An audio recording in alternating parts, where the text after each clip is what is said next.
Bueno, Arratsaldeon, ¿qué tal? Buenas tardes, muchas gracias a todos por haber venido. Entiendo que estáis aquí porque sabéis que hay charlas durante toda la semana, porque queréis aprender y queréis escuchar a gente que sabe de lo que habla. De eso va la Semana de la Innovación de San Sebastián, porque este ciclo se enmarca en la Semana de la Innovación que organiza Fomento de San Sebastián, la Concejalía de Impulso Económico, desde hace 9 años. Y esto surge y empieza hace más de 20 años cuando San Sebastián decide que tiene que ser una ciudad de ciencia e innovación. Esto no nace de forma espontánea, sino que hay toda una política y una campaña pública de desarrollo de toda esa parte de la ciudad. ¿Qué se ha conseguido? No cabe ninguna duda. En San Sebastián tenemos en estos momentos más de 30 centros de investigación y una comunidad investigadora de más de 5.000 personas. Hace 9 años nace la Semana de la Innovación con el objetivo de divulgar. Lo que se quiere es contar qué es lo que está pasando en San Sebastián, en esos centros, que llegue a la gente y que sepamos cuáles son esas líneas de investigación que se están llevando a cabo. Bueno, Arratsaldeon, guztioi, eskerrik asko, hemen egoteagatik. Hasi baino lehen, Donostia Wikin berrikuntzaren astearen 9. edizioko divulgazio hitzaldiak testu inguruan jarriko ditugu. 20 urte baino gehiago dira Donostiak zientzia eta berrikuntza hire bilakatzearen aldeko apustua egin zuela. Eta hori lortu duela bermatzen dizuet. 30 ikerketa zentro baino gehiago, 5.000 ikertzailetik gora bizi dira hemen. Bueno, el gran reto, decía, es compartir ese conocimiento que llegue a la ciudadanía y a través de este catalizador que es Fomento de San Sebastián, que es el que sirve pues, de nexo entre todos los centros de investigación. A lo largo de esta semana están produciéndose esas charlas. Hoy le toca el turno a Tecnum y vamos a hablar de impresión 3D. Es un concepto que lo llevamos oyendo ya desde hace algún tiempo y que queremos saber en qué punto de desarrollo se encuentra, qué materiales se están utilizando, en qué materias, sabemos que sirve para la medicina, que sirve para el deporte, para el diseño industrial. Voy a presentaros al ponente de hoy, él se llama Mikel Arcelus, es director de promoción de grados y másteres y profesor de la asignatura Organización de Empresas en Tecnum y también es el responsable del Club de Emprendedores de la Universidad de Tecnum. Me han dicho, Mikel, que no tienes un PowerPoint, que tú vas a enseñarles cosas. Venga, pues cuando quieras. Arratsaldeon guztioi, buenas tardes. Bueno, como comentaba, vengo de Tecnum. Tecnum, por si alguien no lo conoce, es la Escuela de Ingeniería de la Universidad de Navarra. Está aquí en San Sebastián desde hace 60 años y lo comento porque hay todavía muchísima gente en San Sebastián que piensa que la Escuela de Ingeniería de la Universidad de Navarra está en Pamplona. No, pues está en San Sebastián, en Ibaeta.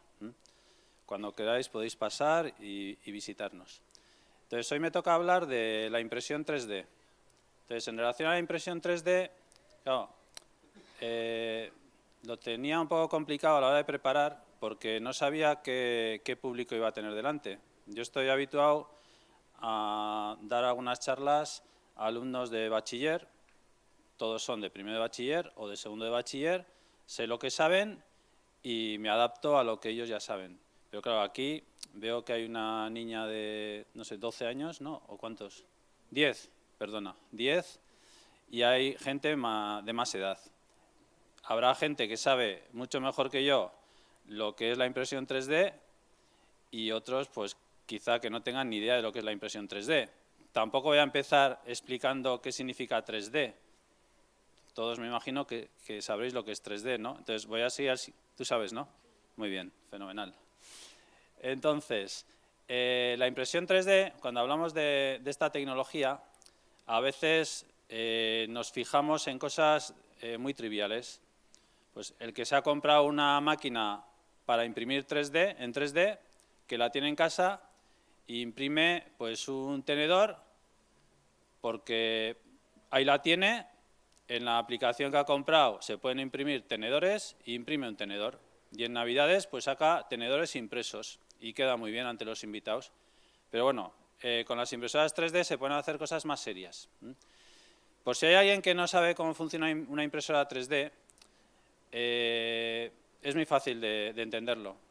Cuando imprimimos en una impresora un documento, lo que hace la máquina es depositar una capa de tinta. ¿De acuerdo? Entonces, ahí estamos imprimiendo en 2 dimensiones, en el plano. Cuando imprimimos en 3D, lo que hacemos es depositar un material en capas muy finas, se van acumulando esas capas y van configurando un sólido, un volumen. En definitiva, es así de sencillo. Entonces, esas capas que se van depositando pueden ser de diferentes materiales, dependiendo de lo que queramos crear. Y aparte de esa máquina, que lo que hace es imprimir un volumen, existe aplicaciones informáticas que a partir del dibujo que hemos desarrollado o hemos escaneado, se imprime ese objeto. No es difícil. De hecho, en la escuela hay alumnos del grado de diseño que aprenden a utilizar las máquinas de 3D, pero hay alumnos del grado de ingeniería biomédica que no tienen una asignatura en las que aprenden a imprimir en 3D, pero nada, en una semana lo aprenden. Así que animo a todos, si quieren, a que compren una maquinita y hagan sus pinitos. Yo lo que he traído han sido muestras. Para entender bien lo que es el 3D, lo mejor es ver algunas muestras. Algunas son quizá muy poco sorprendentes. Las vais a ver y vais a decir, bueno, para hacer eso tampoco había que venir aquí, ¿no? Entonces, en esta mochila, aunque parezca que no hay nada, hay muchísimas cosas. Entonces, voy a empezar sacando una cosa sencilla. Aquí tenemos una brocha. Entonces, esta aplicación sería una aplicación docente.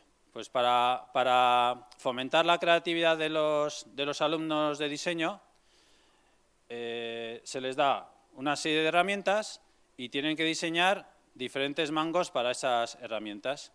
Mangos más ergonómicos, más fáciles de utilizar, que ocupen menos, de menos volumen, con menos material. Entonces, esto realmente es muy sencillo de hacer porque sería imprimir en el material estándar. El material más estándar es un material polímero, son unos plásticos que en contacto con la luz pues endurecen. Esto sería una aplicación docente, una aplicación para alumnos que están desarrollando su creatividad y esa creatividad la pueden plasmar o reflejar mediante la impresión 3D. Nada, esto nada, ¿no? No te dice nada, ¿no? Algo, bien. Bien. Otra aplicación. Habréis visto alguna vez que a un jugador de baloncesto o de fútbol, sobre todo los porteros de fútbol, han recibido un codazo en la nariz y necesitan una protección. Pues estas protecciones se pueden también fabricar en 3D y muy personalizadas. Se le escanea a la persona la cara y una vez que tenemos el escáner de la cara, ya con un software, con una aplicación informática, se puede imprimir. Esta sería una impresión muy sencilla, en un material, sin huecos, y la máquina irá depositando capas en la medida en que va siguiendo el dibujo que tiene, diríamos, dentro el programa. También sencillo, esto tampoco, una máscara. Una aplicación también, diríamos, docente, sería este corazón pequeñito. Este es un corazón. Alguien podría pensar, bueno, ya tenemos la solución. Si me falla el corazón, me pueden poner uno de estos. Todavía no, tranquilidad. Esto se ha fabricado en el Departamento de Ingeniería Biomédica de la universidad para que los alumnos de medicina pues, puedan aprender mejor cuáles son las entradas y salidas del corazón. En vez de estar viendo fotos o en un PowerPoint, o tampoco es cuestión de tener corazones reales, ¿no? Eso es difícil. Bueno, pues con este corazoncito se puede aprender. Es una aplicación didáctica. Otra aplicación. Aquí tenemos una plantilla. El otro día, de hecho, casualidad, fui a los laboratorios donde hay una serie de máquinas de 3D y estaba Yuri. Yuri es un jugador de un equipo de aquí, de un pueblo de al lado, de Bilbao, del Athletic de Bilbao. Yuri, que es un jugador de fútbol que jugó en el Paris Saint-Germain, donde está ahora Messi, Neymar y esta gente. Y tiene una dolencia en un dedo que le impide pues, jugar de forma continua. Y entonces se le estuvieron haciendo una serie de mediciones, se le escaneó el pie y se le ha fabricado una plantilla especial para él. Luego podéis tocar. Si cogemos esta plantilla, esta es una plantilla de muestra donde se han depositado una serie de capas, pero con diferente densidad de material. Entonces podemos tener una zona, esta zona de aquí atrás es muy elástica, esta de aquí del centro es más rígida, esta todavía es más rígida, esta es elástica. Entonces, dependiendo de cómo se va tejiendo, se consiguen diferentes elasticidades. Y esto también es muy sencillo de realizar por parte de la máquina.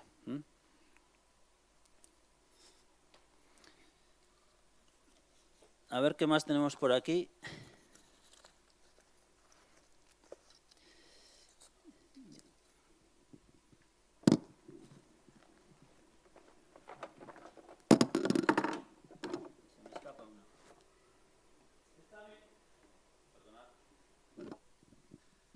Esta a mí me gusta mucho. Es una llave inglesa y cuando la enseñé por primera vez hace 20 años, esta fue la primera pieza que se hizo en la Escuela de Ingeniería hace 20 años, con la primera máquina que compramos. Era una máquina bastante avanzada. Y siempre me preguntan, ¿cuántas partes hacen falta para montar esta llave inglesa? Porque, como veis, funciona como una llave inglesa real. Con el husillo se va cerrando. Y claro, alguien puede pensar, pues por un lado se ha hecho el cuerpo principal de la llave, por otro lado el husillo, y luego se ha montado. Pues no, sale así de la máquina. ¿Y cómo puede salir así de la máquina? Porque hay unas máquinas de 3D que en la zona que es hueco depositan material que al terminar el proceso se puede eliminar con agua a presión. Es decir, que va depositando un material y en los huecos deposita otro material. Claro, aquí ya estamos hablando de una máquina que puede trabajar con varios materiales. Claro, las que compramos para tener en casa trabajan generalmente con un material, pero ya en un centro académico o en un centro de investigación hacen falta máquinas más sofisticadas y nos permite hacer este tipo de piezas que tienen un husillo, tienen huecos. Aquí hay otra que también me gusta mucho.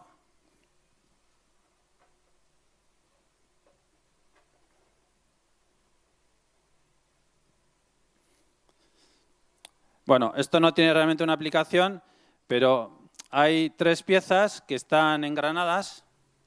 Entonces, si muevo una, se mueven todas. Y esto sale también de una bancada. Se ha impreso todo al mismo tiempo, lo mismo que antes. En todos estos huecos había un material que luego, al terminar el proceso, se va a una maquinita y con agua a presión se va eliminando. Y así tenemos posibilidad de hacer, diríamos, mecanismos. Y como veis, a colores, se pueden utilizar diferentes tipos de colores. Bien, y ahora os voy a enseñar una pieza y me tenéis que decir lo que es. Esto. El que sepa lo que es esto, no me voy a arriesgar, no voy a regalar nada, no me voy a arriesgar, porque aquí hay alguien que lo sabe. ¿Alguien? ¿Esto qué podría ser? Esa es la respuesta más habitual, una vejiga. Pues no es una vejiga. Esta es una arteria con un aneurisma. Es una arteria que se ha dilatado. ¿Por qué tenemos esta pieza en la escuela? Porque se ha hecho un proyecto de investigación para determinar cuál es el diámetro medio que puede alcanzar esta arteria antes de romper.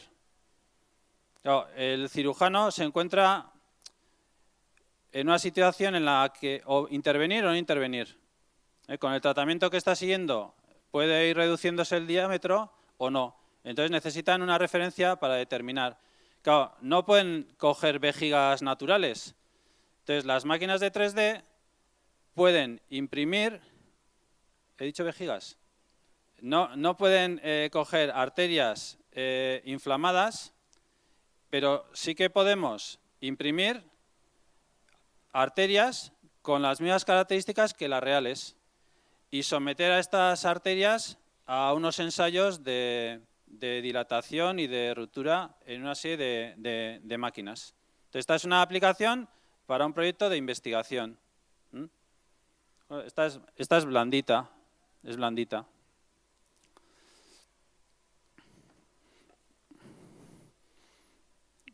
Aquí tenemos una mandíbula, están los dientes también.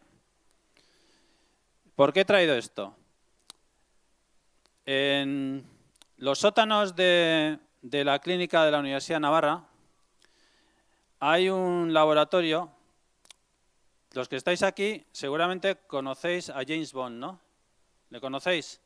Pero personalmente no. Alguno de ellos, ¿no? Cuando vino a aquel festival de cine o alguno, sí, ¿no? Las películas. Y James Bond, cuando empiezan las películas, ¿a dónde suele ir antes de empezar a realizar una misión que le han encargado? ¿Os acordáis? Suele ir a una especie de laboratorio donde hay unos científicos, y esos científicos le han desarrollado unos equipos para poder sobrevivir en cualquier situación, ¿no? Pues una visera que si la tocas sale un torpedo y mata a 200 personas, ¿no? O el coche, tú igual no has visto, ¿no? Pero un coche que se cae por un acantilado y sale un parapente, cae en el agua y se convierte en barco. Cosas de esas se desarrollan. Bueno, pues en los sótanos de la clínica de la Universidad de Navarra hay un laboratorio con un grupo de ingenieros biomédicos que lo que hacen son artilugios y prototipos para que los médicos puedan hacer mejor su trabajo. Entonces los médicos bajan al sótano o los trabajadores suben al quirófano o a los despachos de los médicos y les comentan: mira, mañana voy a extirpar un tumor de la mandíbula a un paciente y lo que quiero es que me imprimas la mandíbula sin el tumor. Entonces esta sería la mandíbula. Ya veis que por un lado está completa y por otro lado falta un trozo. Es porque ahí había un tumor. Entonces el médico, gracias a los ingenieros biomédicos, puede planificar la operación que posteriormente se va a realizar. La tiene en la mano. Entonces puede perfectamente planificar todos los herrajes, plaquitas, algún tornillo que tengan que poner para que se vaya regenerando posteriormente la mandíbula. Entonces, esta es una aplicación real que se ha utilizado en una clínica.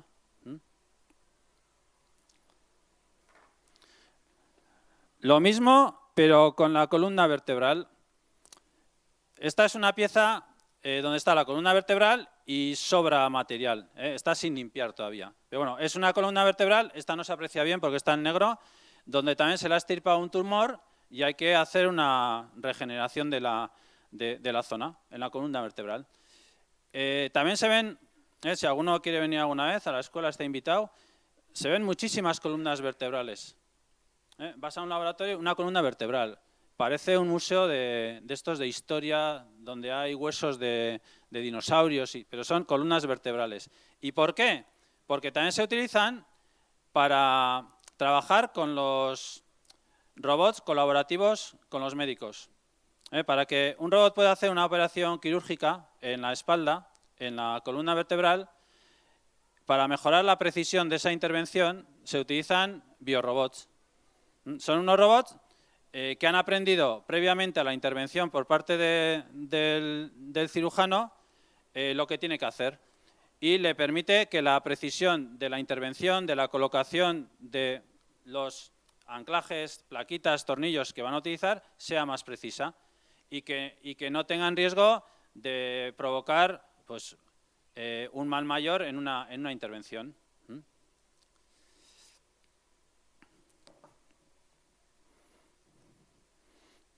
Salen cosas de aquí, ¿eh?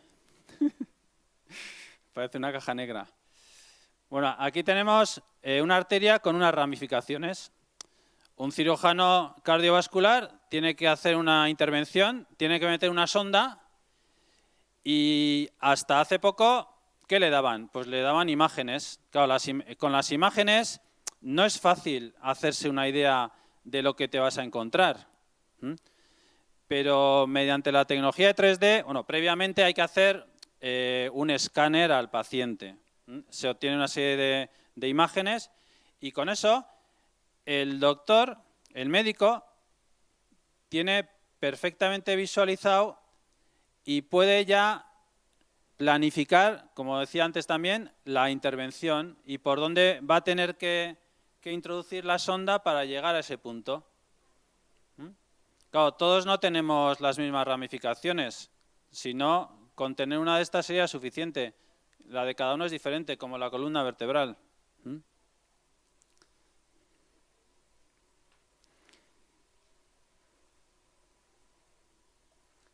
Aquí os he traído una cosa más fina. Estas son unas mallas, no sé si se ven bien, son unas mallas muy finitas, de diferente geometría. Estas mallas están fabricadas en un material biodegradable y son el soporte para el cultivo celular. Las células, como las huertas, van creciendo en la medida que las vas alimentando.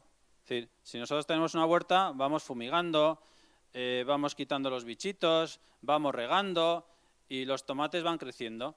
Pues con las células pasa exactamente lo mismo. Sobre este soporte se colocan unas células, estoy simplificando, aquí hay un experto que luego os puede dar más detalles. Sobre esta estructura van proliferando las células y van adquiriendo la resistencia o rigidez de la malla sobre la cual están creciendo. Y una vez que han crecido, como es un material biodegradable, desaparece. Entonces, estas en concreto son mallas para regenerar tejidos de la vejiga.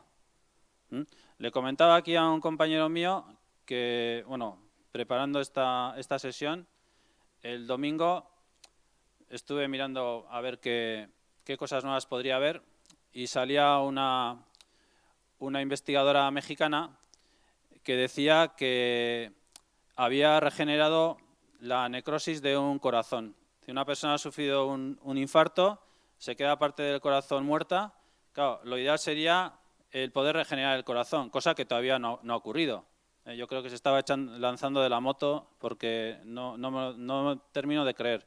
Pero sí que hay casos reales, no del corazón, de otros órganos que se han regenerado y para regenerar hace falta que las células tengan un soporte, un andamio. A esto se le llaman andamios. Estos son andamios biodegradables. También es andamio, esto tampoco se ve muy bien, pero esto que veis aquí, que está todavía sin eliminar el material exterior, es un andamio con otra estructura.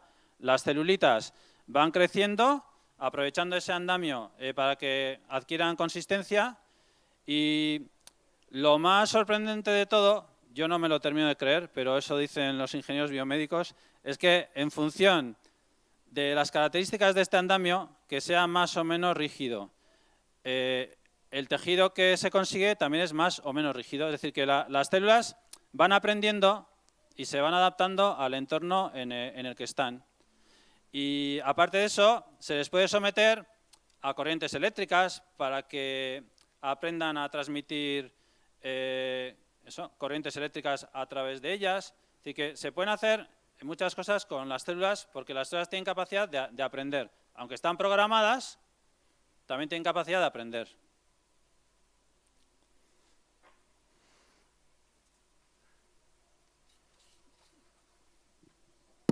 Ya queda poco, ¿eh? No, queda poco, pero queda lo que más me alucina a mí.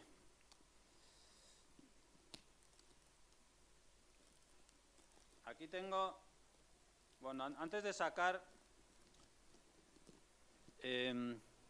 si nos hacen un análisis de sangre, con ese análisis podemos hacer un diagnóstico de lo que le puede estar sucediendo a un paciente. Si hacemos un análisis de orina, también. Y si hacemos un análisis de la microbiota, que es una sustancia que está en el intestino, podríamos obtener muchísima más información. Según los expertos, es la sustancia que más información puede dar sobre las enfermedades que puede tener una persona. Pero claro, la microbiota está en el intestino. ¿Y cómo llegamos al intestino de una manera no invasiva? Pues complicado. Pues dentro de no sé cuántos años, pueden ser 10, como 15 o 20 o 25, aquí tengo una píldora. Este es un prototipo de una píldora. No me la voy a comer, pero la idea, el objetivo, es que esta píldora llegue al intestino. Esta píldora, en la zona en uno de los extremos, tiene un taponcito de un polímero que, al llegar a la zona del intestino, con el pH que existe en esa sustancia, este taponcito se degenera, desaparece, y dentro de esta cápsula hay un muelle con un émbolo. Y se produce un efecto de absorción. Entonces, dentro de esta cápsula se absorbe una muestra de microbiota. Lo siguiente ya lo sabéis, ¿no? Depende de dónde estéis, en el monte o en casa, pues habrá que recuperar la pildorita y llevarla al médico, ¿no? Bueno, este es un proyecto de investigación en el que se está trabajando, no solo aquí, evidentemente. Hay una evidencia, no sé si os lo han contado, ¿no? Pero aquí podemos estar investigando en esta pildorita, pero es que en Alemania también están investigando. Es como la vacuna del COVID, y en Japón y en México. Entonces, los primeros que alcancen optimizar este producto, pues serán los que, bueno, puede que haya más de una píldora, ¿no? Como más de una vacuna. Pero bueno, entonces, como veis, esta pildorita también, el prototipo se ha impreso en una máquina 3D.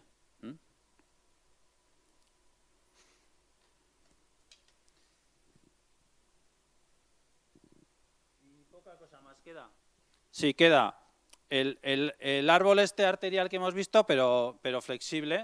Es decir, que se pueden conseguir materiales o piezas rígidas. Esta es rígida, esta es más flexible. Esto también, pues un tubo. Esto también se puede conseguir en una máquina 3D. Así que se pueden hacer. También, por cierto, no he podido traer porque pesaba mucho y he venido en bici. Pero también se hacen piezas con polvo metálico. En el centro de investigación tenemos un robot muy grande. De una de las boquillas sale polvo metálico y por otra boquilla sale un rayo láser. Y va fundiendo ese polvo y vas fabricando piezas metálicas en 3D. Todas estas son en plástico y muy relacionadas con la medicina. Pero si necesitamos una pieza compleja metálica, también hay tecnología para hacerlo, mediante polvos metálicos. ¿Qué os ha parecido? Bien, ¿tenéis alguna pregunta? ¿Nos queda tiempo? ¿Es la hora? No tengo ni idea.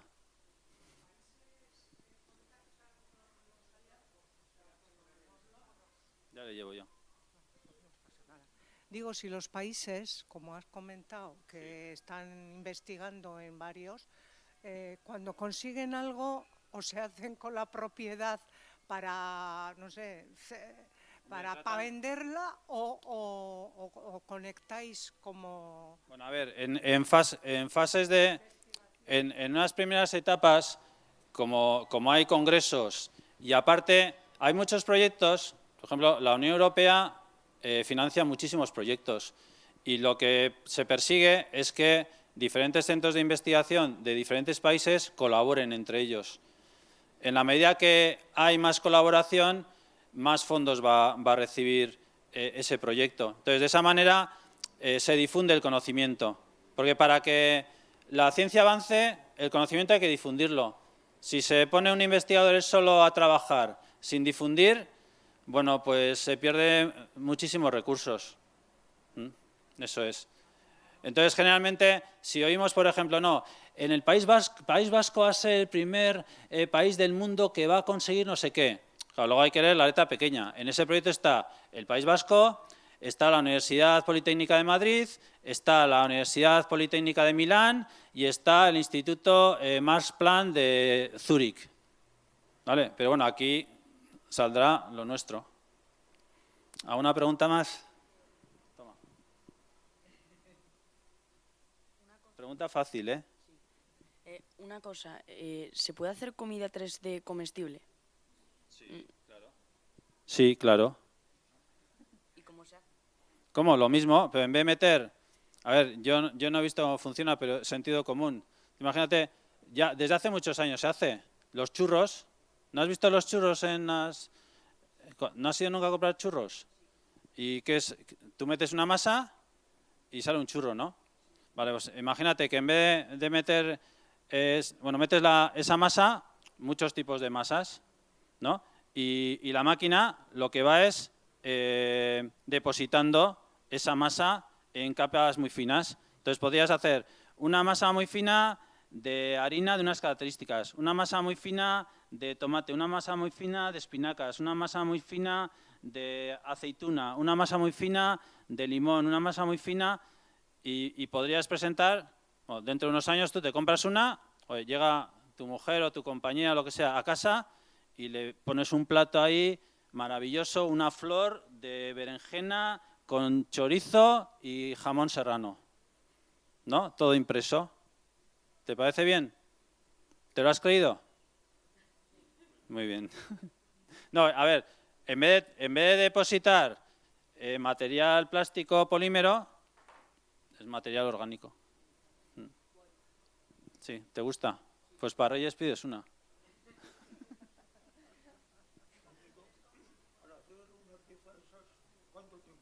Ah, el tiempo. El tiempo depende del nivel de precisión que necesites de la pieza. Claro, los alumnos cuando hacen un prototipo, el mango que os he enseñado, las capas son bastante gruesas, podríamos decir, dentro de la finura. No, es hueco, sí. Entonces depende del espesor, depende del hueco que hay adentro, depende de la precisión. Por ejemplo, la de la mandíbula exige muchísima precisión. Entonces, de todas formas, el tiempo al final es como cuando pones la olla en casa y te vas, ¿no? ¿Alguna cosa más? Quería saber la magnitud de porque has hablado de piezas muy pequeñas.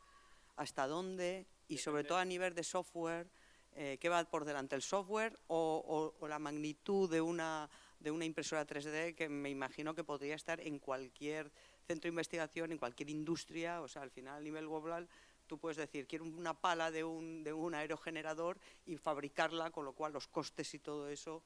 Creo que a nivel no solo médico, sino a nivel industrial creo que es... Entonces, ¿qué va por delante? ¿El software para sacar todo eso o el hardware de la voluminosidad de una impresora 3D? Porque, por ejemplo, en Tabacalera tienen impresoras 3D que se pueden utilizar gratis.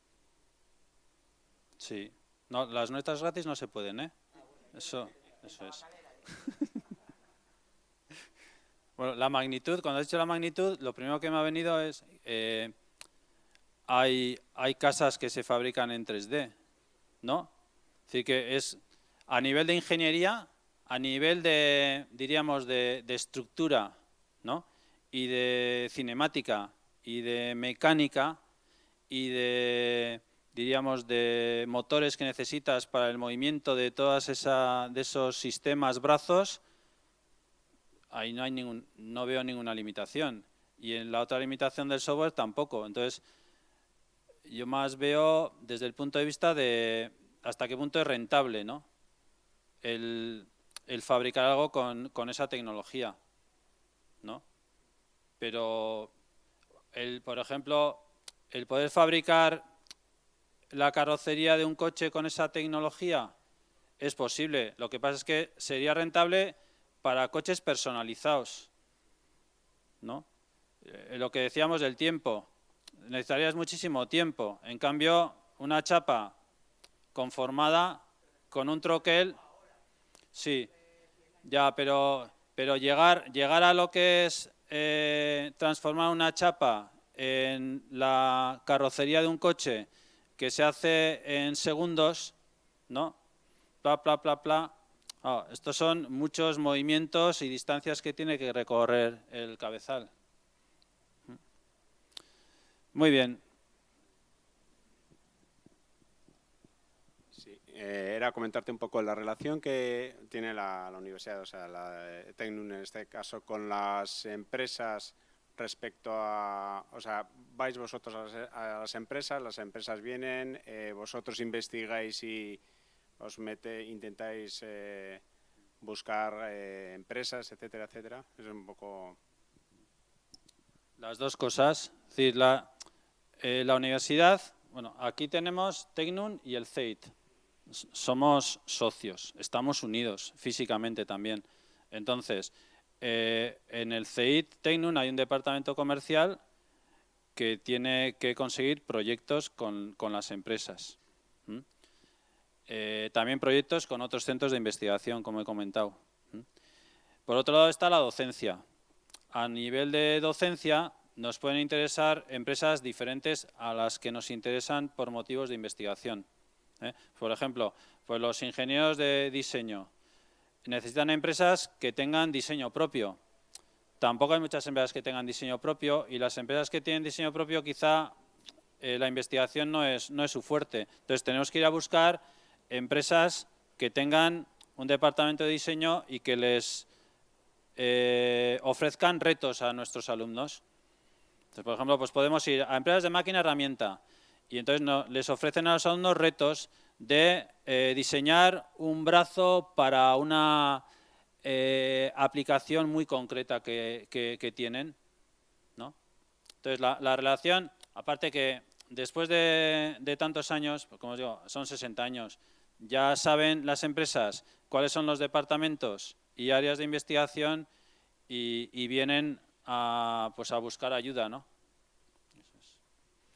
Muy bien, pues con esto yo creo que es la hora de dejarlo. Eskerrik asko.